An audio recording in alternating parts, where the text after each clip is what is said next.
Le but est que le canton de Berne reste fiscalement attrayant par rapport aux autres cantons pour toutes les entreprises.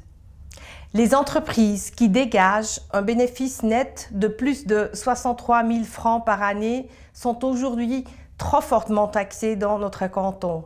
Il s'agit de diminuer progressivement leurs charges fiscales. Et pour les autres entreprises, l'imposition ne changera pas. Le canton de Berne doit rester attrayant pour les entreprises. Une fiscalité moins lourde renforce le site économique. Une baisse des impôts ne permettra pas à Berne de ravir la tête du classement aux autres cantons, mais évitera au moins le départ d'entreprises. En payant moins d'impôts, les grandes entreprises auront plus de moyens pour investir et pour créer des emplois. Berne continuera ainsi d'être un site d'implantation intéressant. La réduction de l'imposition interviendra par étapes. Elle sera d'environ 100 millions de francs par année à partir de 2020.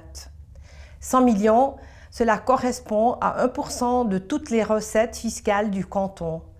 Le budget tient compte de ces données.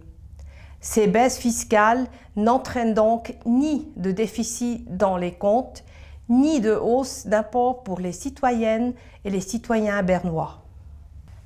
Nous devons agir sans tarder.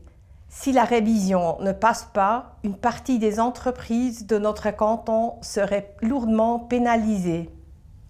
Elles risquent de devoir payer les impôts les plus élevés de Suisse dans quelques années. Elles pourraient donc vouloir transférer leur siège. Les dommages pour notre canton et pour notre économie seraient autrement plus importants que les pertes fiscales générées par la révision de la loi.